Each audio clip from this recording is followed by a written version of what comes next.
اعوذ باللہ من الشیطان الرجیم بسم اللہ الرحمن الرحیم۔ آج 22 دسمبر 2023 ہم اپنے درس کا آغاز سورۃ البقرہ کی آیت نمبر 148 سے کریں گے، اور سلسلہ کلام جو ہمارا چلا آ رہا تھا قبلے کی بابت، وہ ہم لوگوں نے بہت تفصیل سے سمجھ لیا تھا۔ اسی کلام کو آگے بڑھاتے ہوئے اللہ نے آیت نمبر 137 میں فرمایا تھا کہ الحق من ربک، کہ یہ جتنی بات اور جتنا قبلے کے بارے میں بیان کیا گیا ہے، یہ آپ کے رب کی طرف سے حقیقت ہے۔ یہ غیر حقیقی چیز نہیں ہے، بلکہ یہ حقیقت ہے جس میں کسی بھی نظریے کو ترک کر کے کسی دوسرے نظریے کی طرف جانا یہ ایک مشکل کام ہے۔ اور فَلَا تَكُونَنَّ مِنَ الْمُمْتَرِينَ، آگے فرمایا کہ یہ حقیقت ہے، اس میں آپ کو شک کرنے والوں میں سے نہیں بننا ہے۔ اب یہ کلام تو اللہ کے رسول سے کیا جا رہا ہے، لیکن اس میں آپ، میں، ہم سب جو بھی اس کلام کو پڑھنے والے ہیں، یا کوئی بھی شخص، پوری انسانیت اس کی مخاطب ہے، کیونکہ اللہ کلام کرتا ہے تو کلام کے اندر پہلے رسول کو مخاطب کر لیتا ہے، کبھی کبھار ڈائریکٹ ہی امت کو خطاب کیا جا رہا ہوتا ہے، کیونکہ نبی کا معاملہ کیا ہے کہ نبی خود بھی سب سے پہلے ایمان والا ہوتا ہے۔ قرآن نے خود بیان کیا ہے وَأَنَا أَوَّلُ الْمُؤْمِنِينَ وَأَنَا أَوَّلُ الْمُسْلِمِينَ، سب سے پہلے میں امن دینے والا ہوں، سب سے پہلے میں سلامتی دینے والا ہوں۔ جب وہ خود اس چیز پر ایمان لے آتا ہے تو پھر اس کے جو فالوورز ہوتے ہیں، پیروکار ہوتے ہیں، پھر وہ نبی کے پیچھے پیچھے اس کی باتوں کو، اللہ کے کلام کو تسلیم کرنا شروع کرتے ہیں۔ قرآن نے ایک جگہ فرمایا ہے علی بصیرۃ انا ومن اتبعنی، یعنی جو پیغام میں دے رہا ہوں یہ پیغام بصیرت کے اوپر ہے، میں بھی اور وہ لوگ بھی جو میرے پیچھے پیچھے چلتے ہیں، جنہوں نے میری اتباع کی، وہ سب کے سب اس کے مخاطب ہیں، سب کے سب بصیرت کے اوپر اس کلام کو قبول کرنے والے ہیں۔ تو یہاں پیغام تو، بات تو، کلام تو اللہ کے رسول سے ہو رہا ہے، لیکن اس میں مخاطب سب کے سب ہیں۔ فَلَا تَكُونَنَّ مِنَ الْمُمْتَرِينَ کا پیغام یہی ہے کہ آپ اور جتنے آپ کے پیروکار ہیں وہ سب کے سب اس حقیقت سے غیر حقیقت کی طرف نہ پھریں، شک کرنے والوں میں سے نہ ہو جائیں۔ آگے بیان کیا ہے وَلِكُلٍّ وِجْهَةٌ هُوَ مُوَلِّيهَا، اور ہر کسی کے لیے ایک نظریہ ہے، ایک مقصد ہے، ایک منزل ہے۔ ہوا مولّیہا، ولّہ کا مطلب ہوتا ہے عربی زبان میں، ولّہ متضاد معنی کے لیے بھی استعمال ہوتا ہے، کسی کی طرف راغب ہو جانا، کسی کی طرف سے منہ کو پھیر لینا، یہ دونوں معنی واو، لام اور یا کے اندر موجود ہیں۔ یہاں پر جو وجہتن کا ورڈ آیا ہے، یہ وہی وجہتن ہے جس سے وجہن ہم نے کئی مرتبہ سمجھا ہے۔ قرآن کے اندر جو وجہ اللہ کا ورڈ آیا تھا وہ بھی ہم لوگوں نے دیکھ لیا تھا، اور ابھی آیت نمبر 145 میں جو آیا تھا نا کہ وجہی کا تقلب وجہی کا فی السماء، تو وہاں بھی وجہن کا ورڈ ہم نے دیکھ لیا تھا، اور میں کافی تفصیل سے اس کو بیان کر چکا ہوں کہ وجہن سب سے پہلے سامنے آنے والی چیز، اور چہرہ چونکہ سب سے پہلے سامنے آتا ہے تو اس لیے چہرے کو وجہن کہہ دیا جاتا ہے، ورنہ مقصد، منزل ان سب کے لیے استعمال ہوتا ہے۔ اور یہاں پر بھی وَلِكُلٍّ وِجْهَةٌ آیا ہے، جہاد اس کی جمع آتی ہے، اردو میں بہت معروف ورڈ ہے۔ تو وجہتن کا ترجمہ جو بھی کرتا ہے یہاں پر وہ سمت ہی کر رہا ہوتا ہے، کوئی بھی چہرہ نہیں کر رہا ہوتا، ورنہ اگر وجہن کا مطلب صرف چہرہ ہوتا تو ہر جگہ اس کے کوئی بھی ڈرائیو ورڈز آتے ہیں وہ چہرہ ہی کیا جا رہا ہوتا اس کا مطلب یہ کہ وجہن کا معنی حقیقت میں چہرہ نہیں ہے، بلکہ وہ چہرے کے لیے استعمال ہو جاتا ہے۔ تو وَلِكُلٍّ وِجْهَةٌ هُوَ مُوَلِّيهَا، ہر کسی کے لیے ایک سمت ہے، ایک نظریہ ہے، ہوا مُوَلِّيهَا، وہ اپنے اس نظریے کی طرف گامزن ہے، وہ اپنے اعمال کو، اپنے معاملات کو اسی نظریے کے مطابق چلا رہا ہوتا ہے۔ ترجمہ کرنے والے کیا کرتے ہیں اس کے اندر، جیسے میرے سامنے بھی ترجمہ ہے، اس میں لکھا ہوا ہے اور ہر فرقے کے لیے ایک سمت ہے جدھر وہ عبادت کے وقت منہ کیا کرتا ہے۔ ابھی جو بریکٹ لگا کے یہ عبادت کے لفظ لکھتے ہیں نا، لوگ سمجھتے ہیں شاید یہ آیت مخصوص ہے عبادت کے لیے، جبکہ یہاں پر عبادت کا کوئی لفظ ہی نہیں آیا۔ ابھی میں اوپر سے پڑھتا آ رہا ہوں، اس میں کہاں عبادت کا لفظ آیا؟ کوئی بھی لفظ عبادت کے لیے آیا ہی نہیں ہے۔ عین با دال کا کوئی بھی ڈرائیو ورڈ میں نے اوپر سے ابھی تک یہاں تک نہیں دیکھا ہے، لیکن انہوں نے ترجمے کے اندر عبادت لکھ کر یہ ثابت کر دیا کہ یہ جتنی آیات ہیں ان کا تعلق نماز سے ہے، اور یہ والی آیت یہ بھی نماز کے لیے آ رہی ہے، اور یہ بتا رہی ہے کہ ہر مذہب کے اندر عبادت کرنے کا نظریہ موجود ہے۔ ہر مذہب کے اندر لوگ کسی سمت کی طرف اپنا رخ کر کے عبادت کیا کرتے ہیں، یعنی وہی اس آیت کے اندر بھی مذہب کو شامل کر دیا ہے۔ تو پھر اگر ہر شخص کے لیے عبادت اور اس کے لیے ایک سمت ہے جہاں وہ منہ کرتا ہے، تو پھر اختلاف کس چیز کا ہے؟ یعنی اختلاف کس چیز کا ہے جب قرآن خود فرما رہا ہے کہ سب کے لیے ایک عبادت ہے اور سب کے ایک رخ ہیں، سب اپنی سمت کی طرف رخ کر کے عبادت کر رہے ہیں، تو پھر قرآن ان کے بارے میں کیوں بیان کر رہا ہے کہ آپ ان کو تبلیغ کریں؟ یعنی میں اگر کسی طرف منہ کر کے عبادت کر رہا ہوں، میرا رخ اگر فرض کر لیجئے کہ کعبہ کی طرف ہے اور میں نماز کی ادائیگی کر رہا ہوں، اور دوسرا شخص بھی عبادت ہی کر رہا ہے، وہ کسی اور رخ کی طرف منہ کر کے عبادت کر رہا ہے، اب میں اس سے کہوں کہ آپ میری بات کو قبول کر لو، ادھر رخ کر لو، تو اس کا کیا معاملہ ہوگا؟ وہ چاہے گا کہ آپ میری طرف رخ کر کے عبادت کر لو۔ عبادت تو دونوں ہی کر رہے ہیں، آپ بھی عبادت کر رہے ہو، میں بھی عبادت کر رہا ہوں، آپ وہاں کر رہے ہو منہ کر کے، میں یہاں کر رہا ہوں، تو آپ کسی دن ہماری طرف رخ کر کے نماز پڑھ لو، اور کسی دن آپ جو ہے وہ ہم آپ کے رخ کی طرف منہ کر لیتے ہیں۔ تو اس طرح سے تو کبھی آپس میں اتحاد نہیں ہو سکتا، کیونکہ لفظوں کے ترجمے بالکل چینج کر دیے گئے ہیں۔ جب قرآن کہہ رہا ہے وَلِكُلٍّ وِجْهَةٌ، ہر کسی کے لیے ایک نظریہ ہوتا ہے، وہ اپنے نظریے کے مطابق گامزن ہوتا ہے، جس نظریے پہ ہوتا ہے وہ اسی طرف بھاگ رہا ہوتا ہے۔ هُوَ مُوَلِّيهَا، آگے لکھا ہے فَاسْتَبِقُوا الْخَيْرَاتِ، اب آگے خیرات کا لفظ، اب جیسے خیرات کا لفظ آیا نا میرے ذہن کے اندر وہ سارے خیراتی کام آنا شروع ہو گئے ہیں۔ خیرات دو مسجد کے اندر، مدرسے میں اپنی خیرات دیجیے، خیرات و صدقات اپنے مدرسے کے اندر دیجیے، اس کو عطیات کا نام بھی دے دیتے ہیں بعض اوقات کہ عطیہ دیجیے۔ خیراتی ہاسپٹل، خیرات خانہ، یہ جتنے جب یہ خیرات کے لفظ آتے ہیں نا ہمارے ذہنوں میں صرف اور صرف بخششیں اور احسان یہی آتا ہے، اس کے علاوہ تو کچھ بھی نہیں آتا۔ اب یہاں پر فاستبقوا الخیرات آیا ہے، سین با قوف سے فاستبقوا بنا ہے۔ سبق جب ہم حفظ کر رہے ہوتے تھے تو سبق استعمال کرتے تھے لفظ آگے بڑھنے والے کے لیے، یعنی کہ جس پہ ہم ایک صفحہ یا دو صفحے آگے بڑھتے تھے اس کو ہم سبق کہتے تھے۔ تو اس سے آپ کو سمجھ میں آ گیا ہوگا سبق کا مطلب کیا ہے، آگے کی طرف بڑھنا۔ سبقت کرنا تو اردو کے اندر بہت ہی مشہور ورڈ ہے، سبقت کرنا، آگے بڑھنا۔ تو سین با قوف سے استباق آیا ہے، یعنی آگے بڑھنے کی خواہش یا آگے بڑھنے کی طلب۔ یہ جیسے استغفار کا لفظ آتا ہے نا باب استفعال سے، استغفار کا مطلب کیا ہوتا ہے؟ مغفرت طلب کرنا۔ غفار کا مطلب ہوتا ہے مغفرت کرنا، بہت زیادہ مغفرت کرنا۔ تو اس باب سے جتنے ورڈز آتے ہیں، استغفار اور استقبال، ایسے بہت سارے ورڈز آتے ہیں نا اس باب سے، ان سب کے اندر خواہش، طلب، کوشش، یہ سارے کے سارے اس کے اندر موجود رہتے ہیں۔ اب یہاں پر آئے استباق، فاستبقوا، یعنی اگر تم طلب کرتے ہو کسی چیز کی، خواہش کرتے ہو آگے بڑھنے کی، تو کس چیز میں آگے بڑھو؟ خیرات کے اندر آگے بڑھو۔ یہ والی آیت پیش کر کے ہمارے ہاں خیرات کا جو نظریہ قائم کیا ہوا ہے، اب ان کو یہ والی آیت پیش کرتے ہیں فاستبقوا الخیرات۔ اگر آپ یہ دیکھیے کہ خیرات کا معنی وہی ہے، تو یہاں پر خیرات کس چیز کے لیے استعمال ہوا ہے؟ یہ جو آیات کا رب چلا آ رہا ہے وَلِكُلٍّ وِجْهَةٌ هُوَ مُوَلِّيهَا فَاسْتَبِقُوا الْخَيْرَاتِ، تو یہ تو اگر میں کہتا ہوں خیرات یہ والی خیرات ہے، تو اس کا مطلب تو یہ ہوا کہ اوپر سے اس آیت کا رب ٹوٹتا چلا جا رہا ہے، یعنی پہلے نظریات کی بات ہو رہی ہے اور نظریات سے ہٹ کر ایک دم سے یہ مال خرچ کرنے کی بات کیسے آ سکتی ہے؟ اس کا مطلب ہے خیرات کا معنی یہ نہیں۔ پورے قرآن میں خیر کا لفظ استعمال ہوا ہے مختلف طریقے سے۔ خیر کا معنی شر کے مقابلے میں ہم استعمال کرتے ہیں نا، خیر یعنی کسی چیز میں بہتری ہونا، لیکن خیر کا بنیادی معنی بہتری نہیں ہوتا۔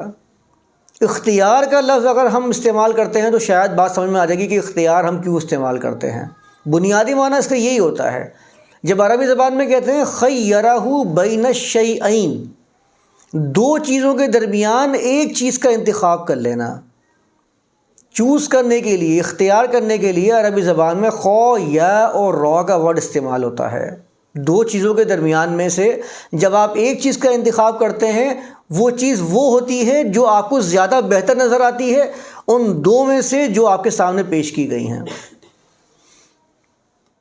ان دو میں سے وہ چیز آپ کو زیادہ بہتر نظر آتی ہے، وہ آپ کے نزدیک زیادہ مکرم اور زیادہ مشرف ہوتی ہے اس چیز سے جس کو آپ نے ریجیکٹ کر دیا ہے۔ اسی لیے خیر کا مطلب افضل کے لیے استعمال ہوتا ہے، فضیلت کے لیے استعمال ہوتا ہے، بہتر کے لیے استعمال ہوتا ہے، کیونکہ آپ نے بہتر چیز کا چناؤ کیا دو چیزوں میں سے۔ تو بنیادی معنی خو یا را کا بہتر نہیں ہوتا، بلکہ خو یا را کا بنیادی معنی عربی زبان میں کسی چیز کا چناؤ ہوتا ہے، کسی چیز کا انتخاب ہوتا ہے، یہ اس کا بنیادی معنی ہے۔ اسی سے خیر، خیرتن، خیرات اور بہت سارے اختیار، افتعال کے باب سے اختیار آ جاتا ہے۔ تو فاستبقوا الخیرات یعنی خیرات کے اندر آپ سبقت کیجئے۔ اب اگر خیرات کا میں معنی کر دیتا ہوں خیر والا، یعنی کہ بہتری والا، اچھائیوں میں آگے بڑھیے، یعنی کہ آپ جتنے بھی بھلائی کے کام ہیں ان کے اندر آپ سبقت کرتے رہیے، آگے بڑھنے کی کوشش کریں۔ آگے بڑھنا معیوب نہیں ہے، میدان الگ الگ ہیں، یعنی قرآن میدان کو الگ کر دیتا ہے۔ ایک جگہ قرآن نے بیان کیا ہے، سورۃ التکاثر معروف سورت ہے اماں کے بارے میں، الہاکم التکاثر حتی زرتم المقابر، کثرت کرنا ایک دوسرے کے مقابلے میں، کثرت کرنے نے تمہیں مشغول کر دیا ہے، غافل کر دیا ہے۔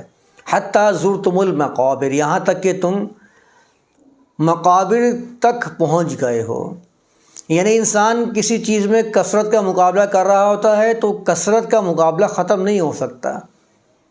ضروریات تو مکمل ہو سکتی ہیں، ہوس مکمل نہیں ہو سکتی ہے۔ ضروریات تو یہ ہے میرا پیٹ خالی ہے، میں نے 4 روٹیاں کھا لیں، 3 روٹیاں کھا لیں، 2 روٹیاں کھا لیں، اس سے میری ضرورت تو پوری ہو سکتی ہے، لیکن ہوس کا کوئی انتہا نہیں ہوتی ہے۔ ہوس کا تو یہ ہوتا ہے کہ آپ آگے بڑھتے چلے جائیں۔ آپ کو ایک چیز مل گئی ہے، آپ کو کوئی چیز نظر آئی کسی کے پاس کہ یہ چیز بھی تو موجود ہے، مجھے یہ بھی چاہیے، تو آپ اس کے اندر وہ آگے بڑھتے چلے جائیں۔ تو میدان تو تکاثر کا موجود ہے، جس کے بارے میں قرآن نے کہا کہ اس نے تمہیں مشغول کر دیا ہے۔ اس سے کیا ہوتا ہے کہ انسان کی صلاحیتیں مرجھا جاتی ہیں، خود غرضی انسان کے اندر پیدا ہو جاتی ہے، وہ چاہتا ہے کہ سب کچھ میرا ہو جائے، دوسرے کا بھی چھین کے میں اپنے لیے استعمال کر لوں۔ جیسے قرآن نے ایک جگہ فرمایا نا، وَمَن يُوقَ شُحَّ نَفْسِهِ فَأُولَٰئِكَ هُمُ الْمُفْلِحُونَ۔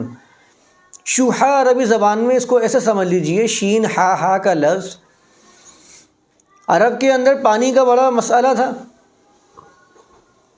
پانی کے حصول کے لیے جھگڑے ہوا کرتے تھے، معاملات بگڑ جایا کرتے تھے۔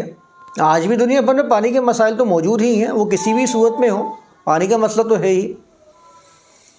تو پانی کے مسائل ہوا کرتے تھے، 2 بندے ہیں جن کو پیاس لگ رہی ہے، دونوں پانی کے لیے سبقت کر رہے ہیں، ضرورت دونوں کی ہے، لیکن اگر کوئی شخص اس کو دھکا دے کر آگے بڑھ کے پانی کا حصول کرتا ہے، اس کو عربی زبان میں شین ہا کہا جاتا ہے، شوح نفسہ۔ بھاگتے ہوئے 2 بندے جا رہے ہیں اپنی منزل کی طرف، کوشش کر رہے ہیں، دیکھا نا اکثر ریس وغیرہ میں ہم دیکھ رہے ہوتے ہیں، دونوں ہی بھاگ رہے ہیں، سبقت کر رہے ہیں تاکہ منزل کو حاصل کر لیں۔ یعنی آپ اس کے ساتھ مقابلہ کرنے کی سکت نہیں رکھ رہے ہیں، بلکہ آپ کیا کر رہے ہیں کہ آپ اس کو پیچھے گرا کر آگے نکلنے کی کوشش کر رہے ہیں۔ اس کو شین ہا کہتے ہیں عربی زبان میں، شوح نفسہ، یعنی دوسرے کو روند کر اپنی ضروریات کو پورا کر لینا۔ آپ کی ضروریات ویسے بھی پوری ہو سکتی تھی، لیکن آپ نے اس کو بہتر نہیں سمجھا، آپ نے مقابلہ کرنے کے بجائے اس کو زیر کر کے، اس کو ختم کر کے اس چیز کے حصول کی کوشش کی ہے۔ یہ شوح نفسہ کہلاتا ہے عربی زبان میں۔ قرآن کہتا ہے وَمَن يُوقَ شُحَّ نَفْسِهِ فَأُولَٰئِكَ هُمُ الْمُفْلِحُونَ۔ یہ جب بھی اولئک کے ساتھ ہم آتا ہے نا عربی زبان کے اندر، تو اس میں تاکید پیدا ہو جاتی ہے، یعنی فاولئک مفلحون ہوتا وہ کامیاب ہونے والے ہیں، ان کی کھیتیاں پروان چڑھنے والی ہیں۔ جب قرآن کہتا ہے فاولئک هم المفلحون تو ہم لگنے کی وجہ سے اس میں پیدا ہوئی تاکید، یہی ہیں وہ لوگ جن کی کھیتیاں پروان چڑھنے والی ہیں۔ فلاح عربی زبان میں کہتے ہی کسان کو ہیں، جو کھیتی باڑی کرتا ہے اور کھیتی باڑی کر کے اپنی فصل کو کامیاب بنانے کی کوشش کرتا ہے، جستجو کرتا ہے، تگ و دو کرتا ہے تاکہ اس کی فصل، اس کا لگایا ہوا درخت پھل دینا شروع کر دے، اس کو عربی زبان میں فلاح کہتے ہیں۔ اور جس کا درخت پھل دینا شروع کر دیتا ہے اس کو کہتے ہیں مفلحون عربی زبان کے اندر۔ قرآن فاولئک هم المفلحون کئی جگہ استعمال کرتا ہے۔ تو وَمَن یُوقَ شُحَّ نَفْسِهِ فَأُولَٰئِکَ هُمُ الْمُفْلِحُونَ کہ جس کو شُحَّ نَفْسِهِ سے بچا لیا گیا، محفوظ ہو گیا جو اس کام سے کہ دوسرے کو ختم کر کے اپنی ضروریات کو پورا کر لوں، اس کی کھیتیاں پروان چڑھ جاتی ہیں۔ ایسا معاشرہ کامیابی سے ہمکنار ہوتا ہے، جہاں یہ نہیں ہوتا کہ منزل کی طرف جا رہے ہیں اور اپنے ضروریات کو پورا کرنے کے لیے دوسرے کو ہلاکت تک پہنچانے کا باعث بن رہے ہیں۔ تو اس سے معاشرہ کامیاب نہیں ہو سکتا۔ خود غرضی تو ہو سکتی ہے کہ آپ نے کچھ وقت اپنا زندگی کا اور بڑھا لیا، یہ تو ہو سکتا ہے، معاشرے کامیاب نہیں ہو سکتے، قوم فلاح نہیں پا سکتی ہے۔ تو الہاکم التکاثر کے اندر قرآن نے یہی کہا حتیٰ زرتم المقابر، کہ میدان تمہارے پاس موجود ہے، ایک میدان تمہارا ہے جس میں تمہیں کثرت جو آگے بڑھنے کی کوشش ہے یہ تمہیں غافل کر دیتی ہے، جس کی وجہ سے انسان شوہہ نفسی کا شکار ہو جاتا ہے۔ اور ایک میدان قرآن یہاں بیان فرما رہا ہے فاستبقوا الخیرات۔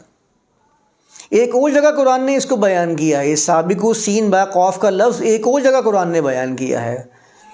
پہلی آیت قرآن نے بیان کی سورۃ الحدید میں اعلموا انما الحیات الدنیا لعب و لہب، یہ جو دنیاوی زندگی ہے، جو تمہاری حالیہ زندگی ہے، یہ لعب بھی ہے اور لہو بھی ہے۔ جان لو، یعنی علمو کہ قرآن پہلے مخاطب کرتا ہے انسانوں کو کہ پہلے اس بات کو اچھی طرح سمجھ لو کہ تمہارا جو دنیاوی زندگی کے اندر معاملہ ہے وہ کیا ہے، لہو ہے اور لعب ہے۔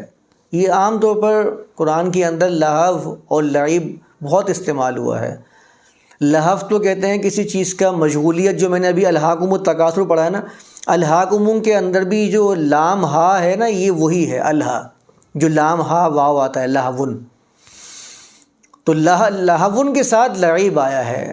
لعب عربی زبان کے اندر کہا جاتا ہے، میں ایک عبارت پڑھتا ہوں اسے سمجھ میں آئے گا، لعب بن الموج، کہ سمندر میں کشتی پھنسی ہوئی ہے اور موجوں پہ موجیں آ رہی ہیں، اس کو موجیں حرکت دے رہی ہیں کشتی کو، لیکن منزل پہ ساحل پہ آنے نہیں دے رہی ہیں، اس کو کہتے ہیں لعب بن الموج، یعنی کہ کوشش تو ہو رہی ہے۔ لعب ایسی چیز کو کہا جاتا ہے جس پہ انسان کی کوشش، اس کی صلاحیت صرف تو ہوتی ہے، حرکت میں بھی ہوتا ہے، لیکن اپنی منزل پہ پہنچ نہیں پاتا، منزل تک رسائی حاصل نہیں کر پاتا ہے، اس کو لعب کہتے ہیں۔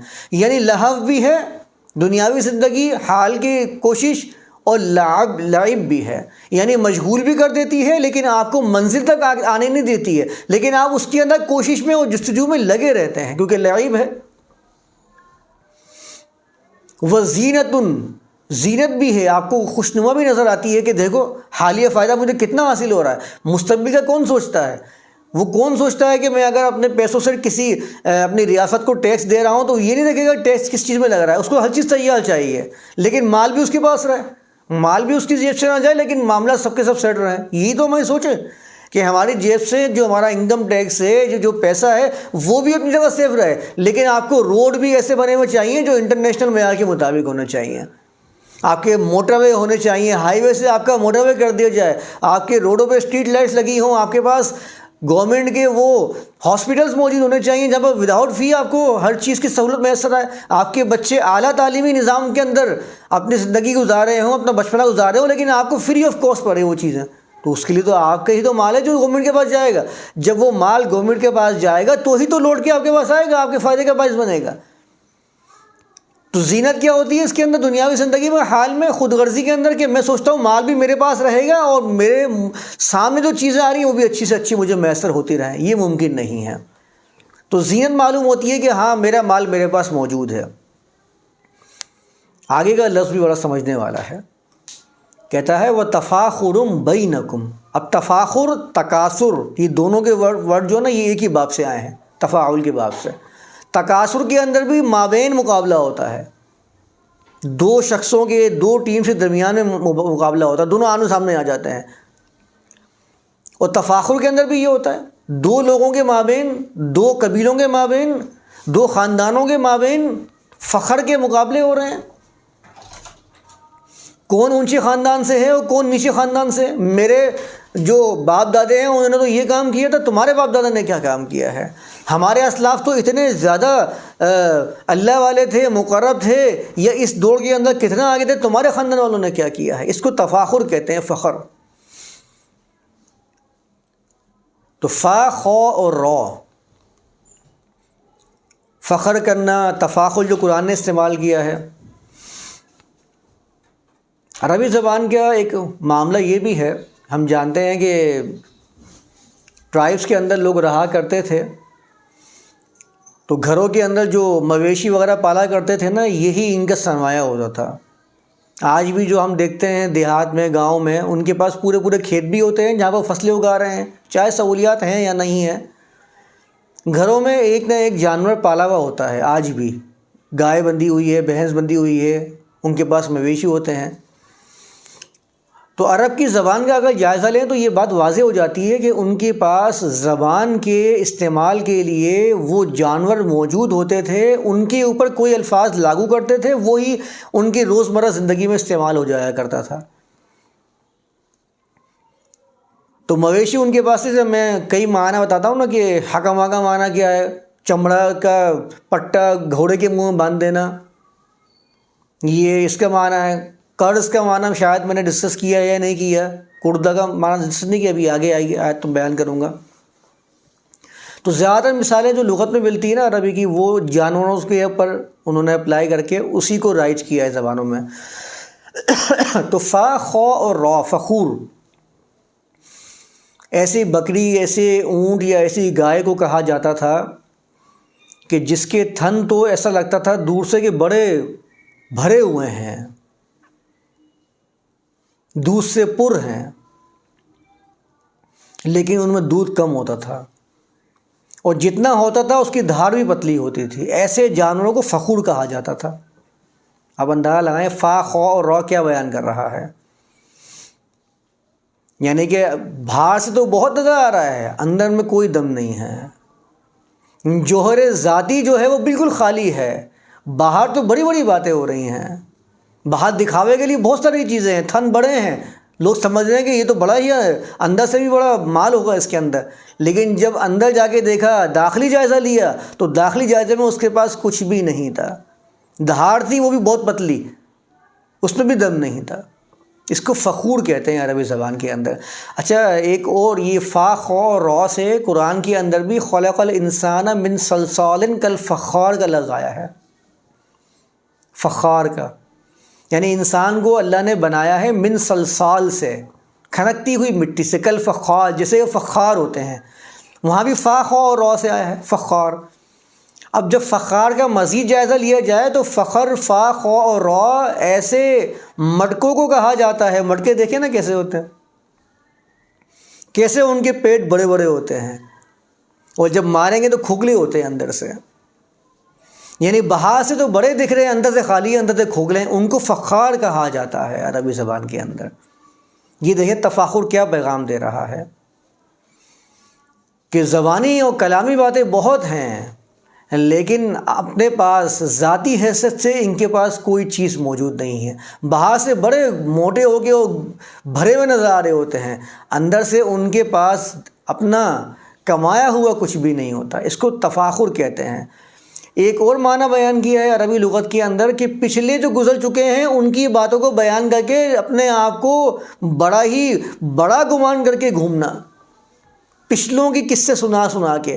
کیونکہ پچھلوں کے قصے میں ان کا کوئی اپنا تو ذاتی جوہر موجود نہیں ہے نا. جیسے کہ فخار کا میں نے بیان کیا، فخور کا بیان کیا، ذاتی جوہر کوئی بھی نہیں ہے، لیکن بہت چوڑے ہو گئے، بہت بڑے ہو گئے، اپنے ناک پھلا کے گھوم رہے ہوتے ہیں پچھلوں کے قصے سنا کر، لیکن ذاتی جوہر ان کا کچھ بھی نہیں ہوتا ہے. انہوں نے ذاتی طور پر کچھ بھی نہیں کمایا ہوتا.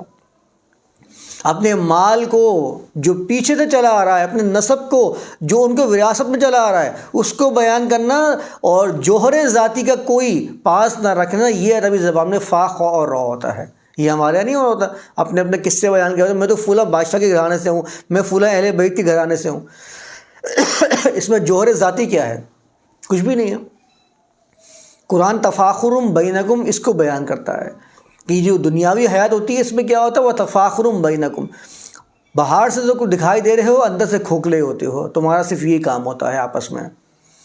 وتکاثر، وہی الہاکم التکاثر والا لفظ یہاں بھی آیا ہے، وتکاثر بینکم فی الاموال والاولاد، مال اور اولاد کے اندر ایک دوسرے سے کثرت کی کوشش کرنا، حیات دنیاوی کے اندر صرف یہی معاملہ ہوتا ہے۔ تو میدان تو یہ موجود ہے، ہر بندہ اس کے اوپر آگے بھاگ رہا ہے، کوشش کر رہا ہے اس کے اندر آگے بڑھنے کی۔ قرآن خود بیان کر رہا ہے کہ حیات دنیا کے اندر ہوتے ہی یہ چیزیں ہیں، قرآن اس کو ختم نہیں کرتا، میدان بدل دیتا ہے۔ یہ قرآن کا بڑا خاصہ ہے، ختم کیسے کر سکتا ہے اس چیز کو؟ قرآن کہتا ہے میدان اگر تمہیں سبقت کرنی ہے، سابقوا الی مغفرۃ من ربکم وجنۃ عرضها السماوات والارض، اگر سبقت کرنے کا تمہارے اندر جذبہ ہے تو سبقت کرو، کس طرف؟ الی مغفرۃ من ربکم، تمہارے رب کی طرف سے جو حفاظت ہے اس کی طرف بھاگو۔ میدان بدل دیتا ہے، اس چیز کو ختم نہیں کرتا۔ سبقت کرنے کا شوق ہے، وہ جنت عرضها السماوات والارض، جنت کی طرف سبقت کرو۔ اور جنت کیا ہے وہ ہم قرآن کے مختلف پہلو سے یہ جان چکے ہیں کہ حال کے مقابلے میں جو آخرت ہے، مستقبل ہے، اس کو بہتر بنانے کی کوشش کرو تو دنیا آپ کی جنت بن جائے گی۔ سبقت کرنی ہے تو تمہارے رب کی طرف سے حفاظت کی طرف سبقت کرو اور جنت کی طرف، میدان ہی بدل دیا۔ سورۃ المطففین میں اللہ نے بیان کیا ہے وَفِي ذَلِكَ فَلْيَتَنَافَسِ الْمُتَنَافِسُونَ، پہلے آیا ہے وَمَا أَدْرَاكَ مَا عِلِّيُّونَ، كَلَّا إِنَّ كِتَابَ الْأَبْرَارِ لَفِي عِلِّيِّينَ وَمَا أَدْرَاكَ مَا عِلِّيُّونَ۔ ہمارے مترجمین نے بھی اس آیت کا پتہ نہیں کیا ترجمہ کر دیا، میں آج تک سمجھ نہیں پایا اس کا ترجمہ، پتہ نہیں کیا تفسیر کر دی ہے۔ وہ خود آج تک ابہام پر شکار ہیں کہ بھائی یہ ہوا کیا ہے معاملہ۔ مسند احمد کی روایت کے مطابق کہتے ہیں کہ علیین اور سجین یہ وہ روحوں کے مسکن ہیں، روحوں کے مسکن، یعنی جو انسان مر جاتا ہے، اچھی روحیں جو ہیں وہ جاتی ہیں آپ کی علیین میں، کیونکہ عین لام یا سے ہے بلندی کی طرف، اور جو بری روحیں ہیں، کتاب الفجاری کا الفاظ آیا نا، اس کو بولتی ہے بری روحیں ہیں، وہ جاتی ہے کہاں پر؟ سجین میں، قید خانے میں۔ سین جیم نون کا مطلب ہوتا ہے قید خانہ۔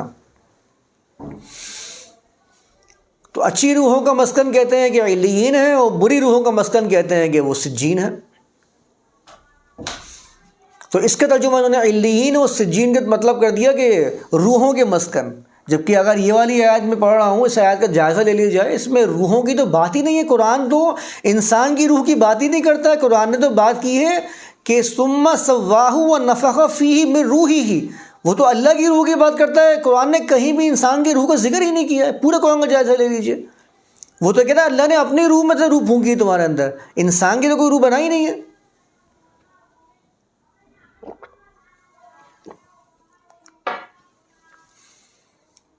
تو اس آیت کا عجیب و غریب مفہوم بیان کیا مفسرین نے، کہتے ہیں روحوں کے مسکن نہیں، اور روحوں کے مسکن میں کہتے ہیں کہ جو بری روحیں، وہاں تو کچھ آیت میں لکھا نہیں ہے نا، کلا ان کتاب الابرار لفی علیین وما ادراک ما علیون، کتاب مرقوم، کتاب مرقوم لکھا ہوا ہے، کتاب لکھا ہوا ہے، اور آگے لکھا ہے یشہدہ المقربون، جو قریب کیے گئے لوگ ہیں وہ اس کے اوپر گواہی دے رہے ہوتے ہیں، وہ حاضر ہوتے ہیں۔ اس کا ترجمہ کر دیتے ہیں کہ مضبوط فرشتے وہاں پر پہرے داری کر رہے ہوتے ہیں۔ عجیب و غریب مفہوم، میں آج تک اس کا سمجھ میں نہیں پایا کہ کیا بیان کیا ہے۔ کتاب قرآن کہہ رہا ہے، یہ کہہ رہے ہیں کہ روحوں کے مسکن ہے۔ کلا ان کتاب الفجار کہہ رہا ہے کہ فجار کی جو کتاب ہے وہ کہاں پر ہے؟ سجین میں ہے، اور ابرار کی جو کتاب ہے وہ کہاں پر ہے؟ علیین کے اندر ہے۔ وہ کہہ رہے ہیں کہ روحوں کے مسکن ہے، یہ روحیں جا کے رہتی ہیں علیین میں اور سجین میں، اور لوگ سمجھتے بھی نہیں ہیں۔ آج تک لوگ بیان کرتے ہیں کہ علیین اور سجین جو ہیں یہ روحوں کے مسکن ہیں، اچھی روحیں علیین میں اور بری روحیں سجین کے اندر ہیں۔ مشہور ہے یہ بات، یعنی ایسی بات نہیں ہے جو معلوم نہ ہو۔ بہرحال تو آگے چلتے ہیں اسی آیت میں، لفی علیین کی بات آتی ہے تو آگے قرآن فرماتا ہے وفی ذالک فلیتنافس المتنافسون، پہلے کچھ کیریکٹرز بیان کرتا ہے اس کے بعد وہ تفصیل سے میں اس کے مقام پہ بیان کروں گا۔ پھر آگے کہتا ہے کہ آگے بڑھنے والے جو ہے نا، اگر وہ آگے بڑھنا چاہتے ہیں تو اس معاملے میں آگے بڑھیں۔ قرآن میدان آپ کا یعنی کہ جذبات کو ختم نہیں کرتا ہے، آپ کو میدان نیا پرووائڈ کرتا ہے۔ یہ ہے میدان تمہارا سبقت کرنے کا۔ وہ ختم کیسے کر سکتا ہے جذبات کو؟ یہ تو جذبہ ہے آگے بڑھنے کا، ختم کیسے ہو سکتا ہے جذبہ آگے بڑھنے کا؟ جذبات پیدا کرنے والا کون ہے؟ اللہ کی ذات۔ وہ آپ کے جذبات پیدا بھی کرے اور آپ کے جذبات کو مار بھی ڈالے، ایسا نہیں ہو سکتا۔ یہ تو مذہب میں جذبات کو مارنے کی باتیں کی جاتی ہیں، قرآن کبھی آپ کے جذبات کو ختم نہیں کرتا۔ ہمارے ہاں کیا کہا جاتا ہے کہ غصہ شیطان کی طرف سے آتا ہے۔ کیوں بھائی؟ اگر میں قرآن کا جائزہ لوں تو کیا موسیٰ رسول اللہ کو غصہ نہیں آیا تھا اپنی قوم کے معاملے کے اوپر؟ تو پھر آپ تو یہ ثابت کر رہے ہیں کہ غصہ جو ان کو آ رہا تھا وہ شیطان کی طرف سے تھا۔ ہمیں مشہور نہیں ہے کہ غصہ شیطان کی طرف سے آ رہا ہوتا ہے۔ غصہ تو جذبہ ہے۔ جذبہ کس نے پیدا کیا ہے؟ اللہ کی طرف سے پیدا کیا گیا ہے۔ تو اللہ نے جب جذبہ پیدا کیا ہے تو وہ تو غالب بھی آئے گا اور کبھی ہلکا بھی ہو جائے گا۔ جس طرح ہمیں ہنسی، خوشی، دوسرے جذبات ہیں، غم ہیں، یہ جذبات انسان کے اندر موجود ہیں۔ پیدا کرنے والا کون ہے؟ اللہ ہے، اس جذبات کو پیدا کرنے والا۔ اور میں کیا کر رہا ہوں؟ میں مذہب کے نام پہ، اللہ ہی کے نام پہ، اللہ ہی کی بنائی ہوئی تخلیق کا گلا گھونٹنے کی کوشش کر رہا ہوں۔ میں اس جذبات کو برا قرار دینے کی کوشش کر رہا ہوں۔ قرآن جذبات کو برا قرار نہیں دیتا۔ قرآن جذبات کو استعمال کرنے کا میدان پرووائڈ کرتا ہے کہ تمہیں اگر یہ آگے بڑھنا ہے تو تمہارے لیے آگے بڑھنے کا جو میدان ہے وہ یہ ہے، سابقوا الی مغفرۃ من ربکم وجنہ۔ یہ آگے بڑھنے کا میدان ہے، تمہارے جذبات کو ختم نہیں کرے گا۔ جذبات کو ختم کیسے کر سکتا ہے؟ ہمارے یہاں ان جذبات کو برا بتایا جاتا ہے کہ جذبات جو نا یہ برے ہیں۔ یہ اپنے جذبات کو ماننے کی کوشش کر رہے ہیں۔ تصوف کی بنیاد، پوری عمارت قائم ہی اس کے اوپر ہے کہ آپ کے جذبات ختم کر دیے جائیں۔ مذاہب کا جائزہ لے لیجئے، مذاہب کے اندر جو بابا الگ الگ بیٹھے ہوتے ہیں نا جنگلوں میں اور میدانوں کے اندر دنیا سے کٹ کر، وہ کیا کر رہے ہوتے ہیں؟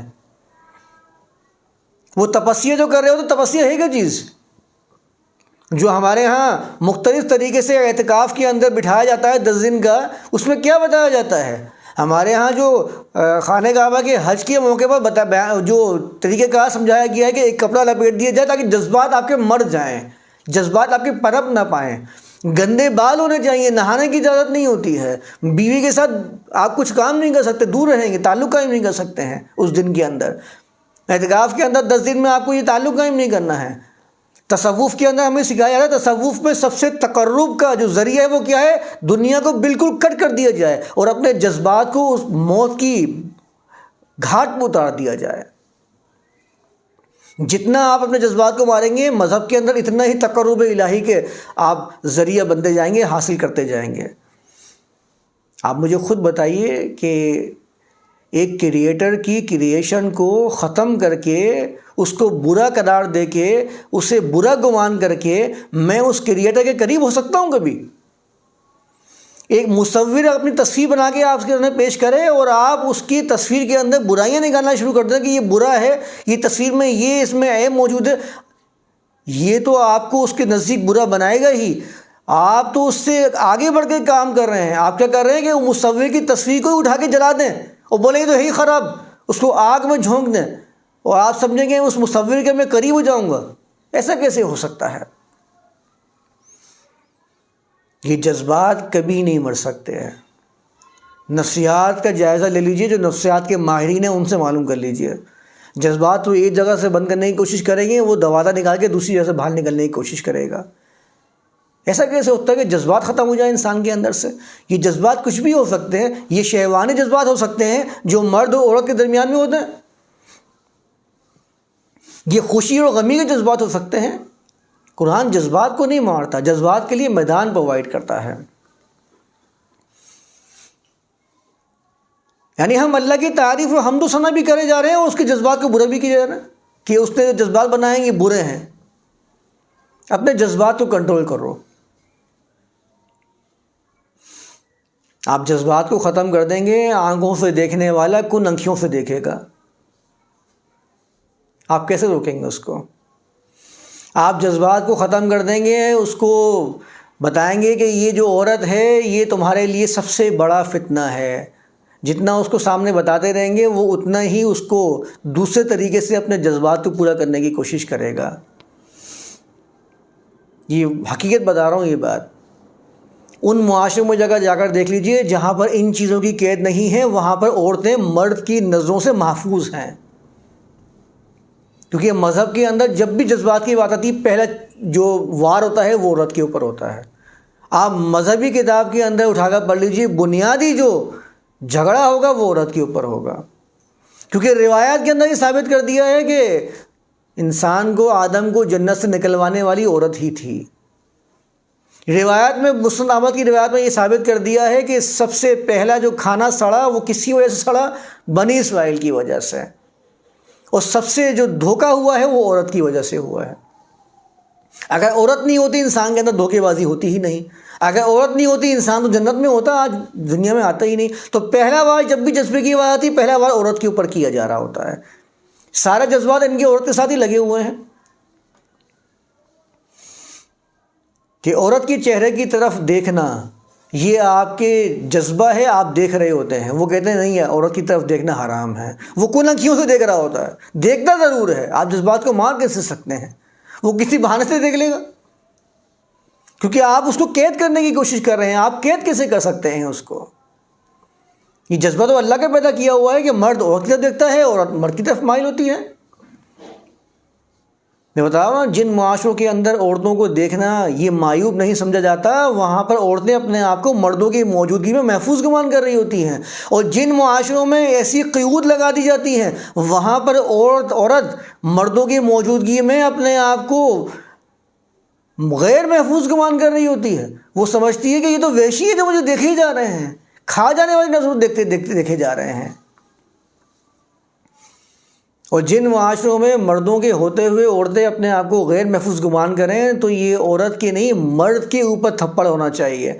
جن کی نظروں سے بچانے کے لیے عورتیں اپنے چہرے کو ڈھانپنا شروع کر دیں اور کہیں کہ ہمارے کو ایسے گھورتے ہیں جیسے کہ کھا جائیں گے، ان معاشروں میں وہ چہرہ کا پردہ کرنا عورت کا، وہ مرد کے منہ پہ تھپڑ ہے، کیونکہ ان کے دماغوں میں ایسی چیز بھر دی ہے کہ آپ کو یہ نہیں کرنا ہے، آپ کو یہ نہیں کرنا ہے۔ آپ اس کو اجازت دیں دیکھنے کی، وہ کیا کرے گا دیکھ کے؟ لیکن جتنا آپ اس کو چھپانے کی اور اس کو ڈرانے کی کوشش کر رہے ہیں وہ اتنا ہی اس کی طرف مائل ہو رہا ہے، کیونکہ آپ اس کے جذبے کو ختم کرنے کی کوشش کر رہے ہیں۔ وہ جذبہ کسی اور طریقے سے نکل کے سامنے آ رہا ہے، وہ کھل کے نہیں دیکھے گا، چھپ کے دیکھے گا۔ یہی تو معاملہ ہو رہا ہے آج۔ کون ایسا ہے جو نہیں دیکھ رہا کچھ بھی؟ سب دیکھ رہے ہیں۔ آپ ان کو موویز سے دیکھ رہے ہیں، بنا کر رہے ہیں، وہ موویز کو چھپ کے دیکھ رہے ہیں۔ ہر بندہ دیکھ رہا ہے موویز کو، بتا نہیں رہا۔ اس کے اندر اتنی جرأت ہونی چاہیے بتائے کہ ہاں میں یہ کام کرتا ہوں۔ خوف کس بات کا اسے کرتا ہے؟ تو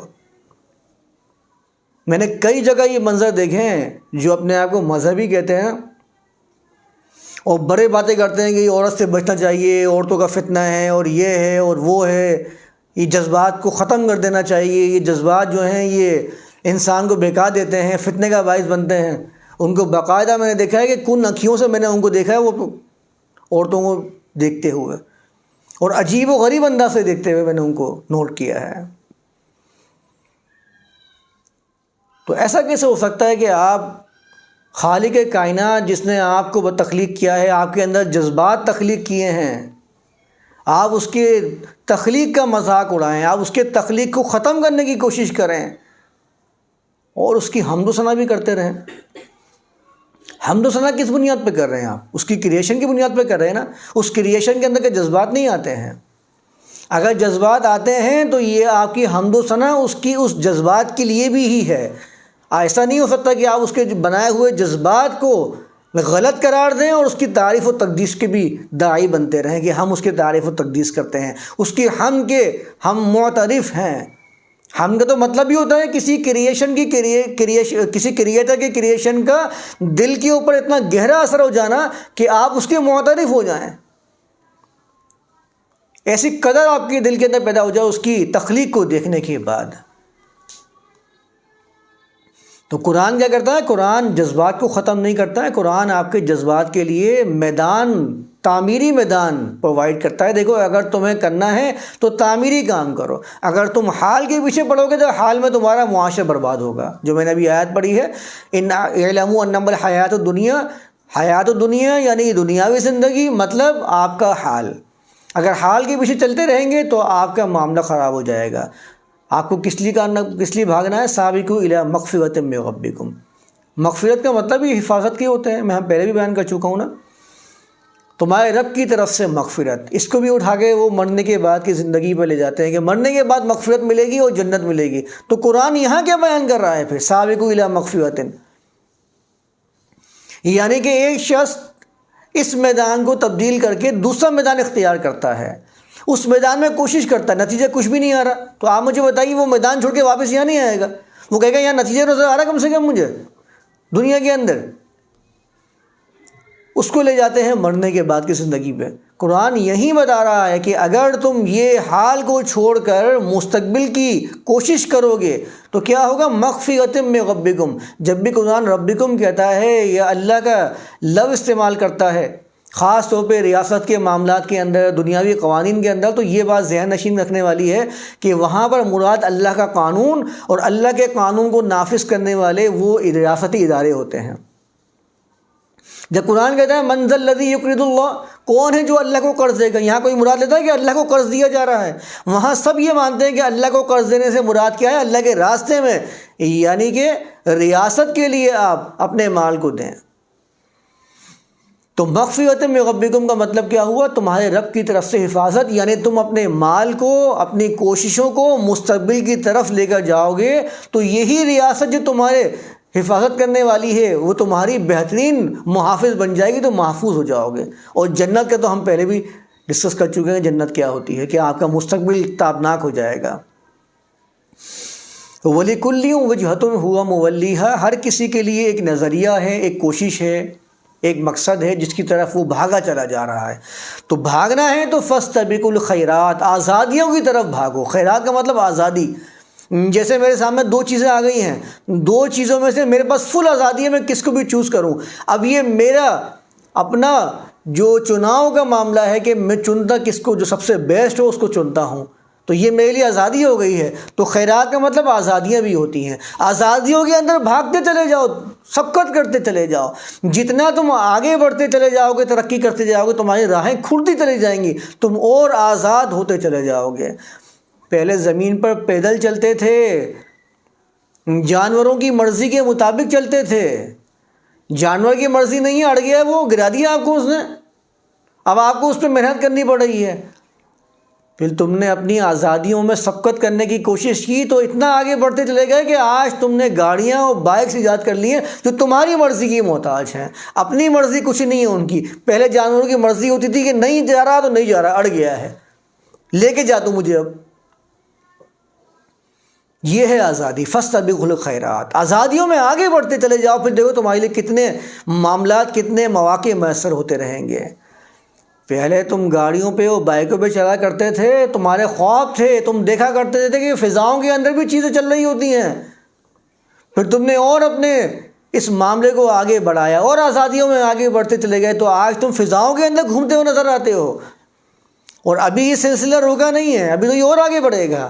ابھی تو ہم جس طرح یہاں زمین پہ پاؤں بڑھا کے آگے چل رہے ہوتے ہیں، ایک وقت ایسا آئے گا کہ ہم آسمان پہ بھی اس طرح چل رہے ہوں گے پاؤں کو آگے بڑھا کے۔ یہ ناممکن نہیں ہے جس طرح معاملہ آگے بڑھتا چلا جا رہا ہے، یہ ممکنات میں سے نظر آ رہا ہے۔ جس طرح آج فضاؤں میں اڑتے ہوئے لوگ نظر آ رہے ہیں نا، چلتے ہوئے بھی نظر آئیں گے۔ اس کو کہتے ہیں فاستبقوا الخیرات، کہ نظریہ آپ کا ہر کسی کا نظریہ ہے، لیکن چیز کیا ہے؟ فاستبقوا الخیرات، آزادیوں میں سبقت کرتے چلے جاؤ۔ فاستبقوا الخیرات اینما تکونوا یأتی بکم اللہ جمیعا، جہاں وہ کہیں بھی تم ہوں گے، ما تکونوا تم لوگ ہوں گے، یأتی بکم اللہ جمیعا۔ یأتی بھی عربی زبان کے اندر عطا کا معنی ہوتا ہے آ جانا، اور عطا کے ساتھ جب بھی لگتا ہے نا، اس کا مطلب ہوتا ہے لے آنا، ٹو برنگ۔ کسی چیز کو لے آنے کے لیے عطا کے ساتھ بھی حرف جر آ جاتا ہے، بازر بھی، جیسے بسم اللہ والا بھی ہوتا ہے نا، وہ والا۔ لیکن عطا کے ساتھ بھی کے آنے کا مطلب صرف لے آنا نہیں ہوتا، کیونکہ اگر میں یہاں ترجمہ کرتا ہوں کہ جہاں بھی تم ہو اللہ تمہیں لے آئے گا، سب کے سب کو، جمیعاً سب کے سب کو لے آئے گا۔ اب یہاں سے ہمارے مائنڈ سیٹ کیا ہوا ہے کہ یہ والی آیت بتاتی ہے کہ تم دنیا میں کہیں بھی ہو، اللہ تمہارے مرنے کے بعد تم سب کو میدان محشر میں لے آئے گا۔ تو یعنی اس کا کوئی ربط بنتا ہوا نظر نہیں آتا کہ اوپر کی آیات سے کہ اس کا ربط کیا بن رہا ہے۔ اللہ بات کر رہا ہے آپ سے حالیہ نظریات کی، معاملات کی، اور آپ کو ایک دم سے بیان کر رہا ہے فاستبقوا الخیرات کہ مال خرچ کرو، اور اس کے بعد ایک دم لے کے جا رہا ہے کہ تم جہاں بھی ہو اللہ تمہیں لے کر آ جائے گا۔ تو میدان محشر میں لانے کا یہاں پر کیا ذکر کرنے کی ضرورت تھی؟ تو بات بنتی ہوئی نظر نہیں آتی ہے، ربط ٹوٹ جاتا ہے آیات کا۔ عطا بی کا معنی صرف لانا نہیں ہوتا، عطا بی کا معنی کسی چیز کو بنا دینا بھی ہوتا ہے، پیش کر دینا بھی ہوتا ہے۔ یہ دونوں معنی بھی اس کے اندر موجود ہیں لغت کے اندر۔ اب اگر اس کے حساب سے میں ترجمہ کرتا ہوں، اینما تکونوا یأتی بکم اللہ جمیعا، اگر تمہارے نظریات اس طرح ہو جائیں گے جس طرح اللہ بیان کر رہا ہے، اس کو بڑا سمجھنے کی ضرورت ہے۔ میں بار بار اس چیز کو بیان کرتا ہوں کہ اللہ رب الناس اور رب العالمین ہے، وہ چاہتا ہے کہ ہمارے اندر یہی ربوبیت پیدا ہو جائے، اس لیے بار بار کہتا ہے کونوا ربانیین، تم ربانی بن جاؤ، یعنی تمہارا معاملہ انسانیت کے ساتھ ایسا بہترین ہو جائے جس طرح سے اللہ کا تعلق انسانیت کے ساتھ ہے، کائنات کے ساتھ ہے، تمہارا معاملہ بھی انسانوں کے ساتھ ایسا ہی ہونا چاہیے، سب کے ساتھ برابری والا معاملہ ہو۔ جبھی تو فرمایا وَكَذَلِكَ جَعَلْنَاكُمْ أُمَّةً وَسَطًا، درمیانی امت، ایسا معاملہ ہونا چاہیے۔ تمہارے درمیان کوئی مذہبی تفریق نہیں ہونا چاہیے، کیونکہ وَهُوَ رَبُّنَا وَرَبُّكُمْ، تمہارا رب بھی وہی ہے اور ان کا رب بھی وہی ہے، ہمارا بھی وہی رب، تمہارا بھی وہی رب، تو پھر اختلاف کس بات کا ہے؟ یہ بھی ہم نے پیچھے سورۃ البقرہ میں پڑھا ہے۔ تو قرآن ایسا معاملہ چاہتا ہے، اینما تکونوا یأتی بکم اللہ جمیعا، جب تمہارے اندر یہ والا معاملہ پیدا ہو جائے گا، تم ایسے ہی ہو جاؤ گے جیسے کہ اللہ کی ذات لوگوں کے لیے فائدے کا باعث ہے، اور پوری انسانیت کے ساتھ وہ ایک جیسا معاملہ کرتی ہے، کوئی تفریق نہیں کرتی انسانیت کے اعتبار سے۔ جب ایسا کر لو گے تو اللہ کی طرف سے پھر جو انعامات آئیں گے، اینما تکونوا، تم دنیا کے کسی بھی خطے میں ہوں گے، تم پوری انسانیت ایک جماعت بن جاؤ گے، اللہ تمہیں ایک بنا دے گا۔ جیسے قرآن میں آتا نا کان الناس امۃ واحدہ، انسانیت پوری کی پوری ایک جماعت تھی۔ وَمَا اخْتَلَفَ الَّذِينَ أُوتُوا الْكِتَابَ، دوسرے مقام میں فرمایا کہ پھر انہوں نے آپس میں اختلاف کیا ہے، اختلاف کیا ہے تو الگ الگ ہو گئے، آج دیکھیں انسانیت ٹکڑوں میں بٹی ہوئی ہے۔ تو اللہ یہ بیان کر رہا ہے کہ ایسے معاملات اگر تمہارے ہو جائیں گے، اینما تکونوا یأتی بکم اللہ جمیعا، تم دنیا کے کسی بھی خطے میں ہو، اللہ تم پوری انسانیت کو ایک بنا دے گا، یأتی بکم اللہ جمیعا، عطا بی کا مطلب بنا دینا، یأتی بکم اللہ جمیعا، اللہ تم سب کو ایک بنا دے گا، انسانیت ایک لیول میں آ جائیے، ہر شخص جو ہے وہ مذہبی تفریق کو چھوڑ کر انسانیت کی بات کر رہا ہوگا۔ ان اللہ علی کل شیء قدیر، لیکن ایک بات کو ذہن میں رکھنا ہے، اللہ ایسے ہی یہ چیزیں عطا نہیں فرما دیتا ہے، اللہ نے ہر چیز کے قاعدے و قوانین بنائے ہوئے ہیں۔ یہی آیت جو قدیر لکھی ہے، اسی کا ترجمہ کیا کر دیتے ہیں کہ اللہ ہر چیز پر قادر ہے، تو فوراً ہمارا ذہن چلا جاتا ہے ٹھیک ہے اللہ چاہے گا تو ہو جائے گا، اللہ چاہے گا تو ہو جائے گا، اللہ نے چاہا تھا اس کی نوکری لگ جائے، کہ مجھ سے دشمنی ہے اللہ کی۔ عام طور پر ہمارے یہاں یہی اسلوب ہوتا ہے، بس بھائی وہ بڑا پیسے والا ہے، اللہ نے اس کو پیسہ دیا، تجھے غریب کیوں رکھا ہوا ہے؟ تیرے کو دشمنی ہے اللہ سے، یا اللہ کا کوئی رشتہ داری لگتا ہے وہ جس کو اللہ نے امیر بنایا ہے، تیرے سے دشمنی کیا ہے؟ نہیں، وہ تو اللہ تو دے کے بھی آزماتا ہے، وہ لے کے بھی آزماتا ہے، تیرے کو دے کے کیوں نہیں آزما رہا؟ یعنی تو ہی ہے جس سے لے کے آزما رہا، دے کے نہیں آزما رہا، کیوں بھائی؟ اس کی فلاں کی بھائی وہ گورنمنٹ جاب لگ گئی ہے، اس کی بہت اچھی جاب لگ گئی ہے، بس وہ اللہ جس کو کرتا ہے۔ یہ ناکام اور اپنی کمفرٹ زون میں رہنے والے لوگوں کی کلمہ بتا رہا ہوں آپ کو، جو ایک کمفرٹ زون میں رہتے ہیں، اپنی صلاحیتوں کی نشو و نما نہیں کرتے ہیں۔ اللہ فرماتا ہے قد افلح من زکاہا، کامیابی اس کو حاصل ہوگی جو نشو و نما کرے گا، جو صلاحیتوں کو بڑھانے کی کوشش کرے گا۔ جو کمفرٹ زون میں گھومتا رہے گا، اس کو پتہ ہے کہ میں ایسے ہی ہوں، ایسے ہی رہوں گا، تو وہ ہمیشہ ایسی ناکاموں والی باتیں کرے گا۔ ہاں اس کو تو گورنمنٹ جاب لگ گئی ہے، اللہ نے لگوائی ہے، بھائی تیرے سے کیا دشمنی ہے، تجھے کیوں لگوا رہا گورنمنٹ جاب؟ یہ عام میں بتا رہا ہوں آپ لوگوں کو، یہ کلمات موجود ہیں ہمارے ہاں۔ فلاں کے پاس تو بڑا پیسہ ہے، وہ بھائی پیسے والے تو ایسے ہی ہوتے ہیں، سارے پیسے والے تو بس کرپشن کر رہے ہیں، بس بیماریاں آتی ہیں پیسے والوں کو۔ پیسے اللہ جب پیسہ دیتا ہے تو پھر آزمائشیں بھی دیتا ہے. اچھا یعنی میں غریب ہوں تو سارے غریب اچھے، اور اگر میں امیر ہوں تو سارے امیر اچھے، سارے غریب برے ہیں. اپنے آپ کو تسلیاں دینے والے، اپنے آپ کو تسکین بچانے والے کہ چلو ٹھیک ہے میں کمفرٹ زون میں ہوں، میں ناکام ہوں، ٹھیک ہے میں ناکام ہوں تو میرے سے اور بھی تو بہت سارا، میں اکیلا تھوڑی ہوں. ان کی تعریف کرتے رہو، میں بھی اوپر ہوتا رہوں گا ان کی تعریف کے اندر اندر.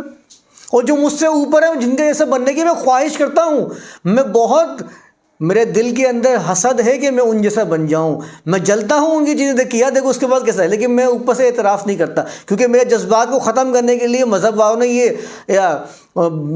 باندھ دیا ہے، روک لگا دی ہے کہ اگر تم نے اپنے جذبات کا اظہار کر لیا تو یہ بہت بڑا گناہ ہو جائے گا. تو اندر ہی اندر کڑ رہا ہوں، اندر ہی اندر مر رہا ہوں، اپنے جذبات کو مار رہا ہوں، اور باہر سے اعتراف کرتا پھر رہا ہوں کہ دیکھو یہ سارے جتنے غریب بیچارے سب سے پہلے جنت میں جائیں گے.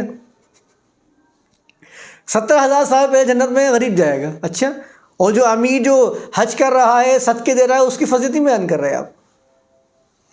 یعنی اگر روایات کا جائزہ لوں جو بالکل جھوٹی ہیں، اللہ کے رسول پہ جھوٹ گھڑی گئی ہیں، اگر میں روایات کا جائزہ لوں ایسا لگے گا کہ یہ جو جتنا پیسے والا ہوگا وہ اتنا ہی زیادہ فائدہ حاصل کر سکتا ہے، مال دے رہا ہے. خود روایت میں لکھا ہوا ہے کہ اوپر والا ہاتھ نیچے والے ہاتھ سے بہتر ہے، تو اوپر والا ہاتھ جس کا ہوگا تو مالدار ہوگا تو بہتر ہوگا، ویسے بہتر ہو گیا روایت کے روح سے ہی.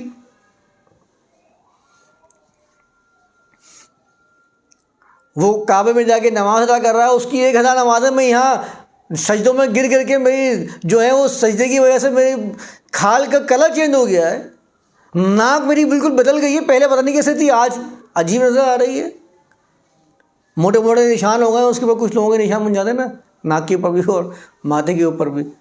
بیچارہ یہ ٹانگیں بیٹھ کے اپنے ٹانگوں کے گٹے سجا لیے ہیں، لیکن اس کی ایک نماز اس کے 1,000 نماز کے برابر بھی نہیں پہنچ پا رہی ہے. تو یہ ہمارے ہاں جیسے ہی قدیر کا لفظ آتا ہے فوراً اللہ کی قدرت پہ بات چلی جاتی ہے. او بھائی اللہ کی قدرت کی بات نہیں ہے، اللہ کی قدرت تو اتنی ہے کہ پوری کائنات کو بھی مال دیتے ختم نہ ہو، ایسی قدرت والا ہے وہ، اتنے طاقتور رب ہے وہ. ان اللہ علی کل شیء قدیر کی اگر بات کریں تو ایک بندے نے ایسے ہی سوال کر لیا تھا، میں نے سنا تھا کسی سے، کہہ رہا ہے اللہ، تم کہتے ہو اللہ ہر چیز پہ قادر ہے، تو کیا اللہ دوسرا اللہ بنا سکتا ہے؟ اب دیں جواب. اگر ہر چیز پہ قدرت رکھتا ہے کہ کیا وہ دوسرا اللہ بنا سکتا ہے؟ یہ باقاعدہ سوال کیا کسی ایسے بندے نے جس نے ڈیبیٹ چل رہی تھی آپس میں.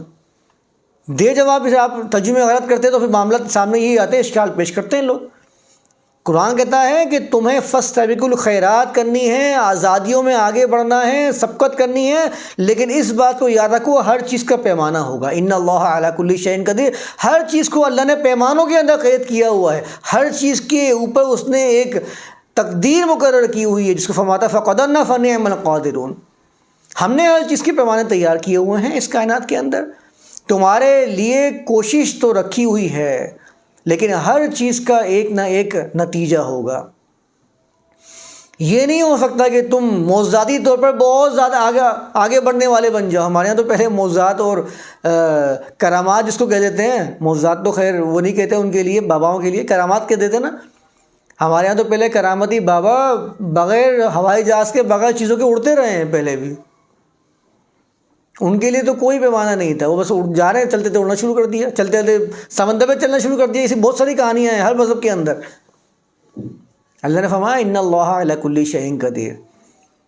اگر تمہیں ہواؤں سے باتیں کرنی ہیں زمین کے اوپر تو اس کے لیے بھی پیمانہ ہے. پہلے گاڑی یا بائک ایسی کوئی چیز بناؤ گے تو دوڑتے ہوئے جاؤ گے. ہواؤں میں اڑنے کا شوق رکھتے ہو، اڑو گے لیکن پیمانے کے حساب سے. سمندر میں کوشش کرتے ہو نا سالوں سالوں رہنے کی، انجوائے کرنے کی، اس کے بھی پیمانے ہیں. اس پیمانے کے مطابق عمل کرو. بڑے بڑے جہاز بناؤ جو سمندر میں چلنے کی طاقت رکھیں، اور پھر آپ اپنے زندگی کو گزارو. فاستبقوا الخیرات، ہر جگہ پہ تمہارے لیے آزادیاں ہیں. تم جتنا آگے بڑھتے چلے جاؤ گے تمہارے لیے چیزیں کھلتی چلی جائیں گی. لیکن اس بات کو یاد رکھنا ان اللہ علی کل شیء قدیر، بے شک اللہ نے ہر چیز کا پیمانہ مقرر کیا ہے، ہر چیز پر پیمانہ مقرر کرنے والا ہے. تو یہاں تک میں اس کو آج رکھتا ہوں. آیت نمبر 148 کو میں نے آج بیان کرنے کی کوشش کی ہے. تو اس آیت کے اندر تو واضح ہو گیا ہے کہ پیچھے والی آیات سے رب چلا آ رہا ہے، نظریات کی بات چل رہی تھی اور یہاں آگے اللہ نے میدان بتا دیا ہے کہ میدان کیا ہونا چاہیے۔ جذبات کو آپ قید نہیں کر سکتے، جذبات تو آپ قید کریں گے وہ دوبارہ کسی اور جگہ سے نکلنا شروع ہو جائیں گے، جذبات مارے نہیں جا سکتے۔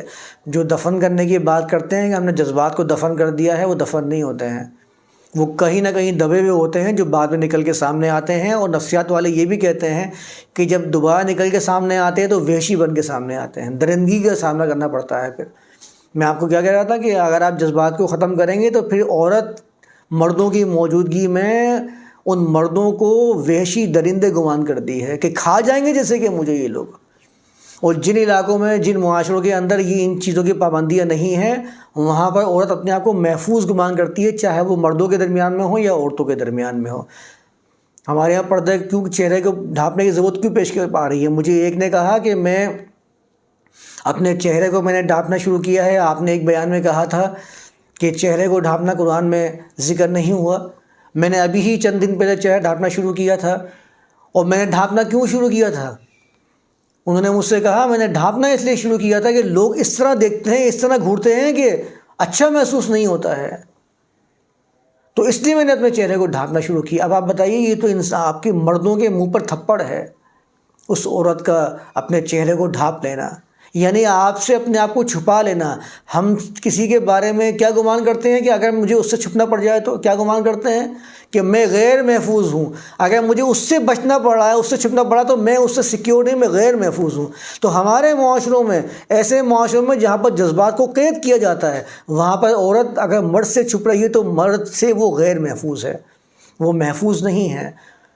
اور یہ کیسے پیدا ہوا ہے؟ یہ ایسے ہی پیدا ہوا ہے کہ آپ نے اس کو ایک ایسا بنا کر پیش کر دیا ہے کہ وہ لوگوں کے لیے ایک سامان بن گیا، یہ لذت کا۔ وہ بس چاہ رہے ہیں کہ یہ ہمارے لیے ایک سامان ہے، جہاں بھی ہو، اور اپنے جذبات کو قید کرنے کی اور جذبات کو مارنے کے دعوے کرتے ہیں۔ تو پھر ایسے ہی وہ درندگی بن کے سامنے آتی ہے، جذبات سامنے آتے ہیں تو وہ گھرونے بن کے سامنے آتے ہیں۔ تو اس چیز کو ہمیں سمجھنا پڑے گا، اور اس کو انشاءاللہ آیت نمبر 149 کو اگلی کلاس میں بیان کروں گا۔ وما علینا الا البلاغ۔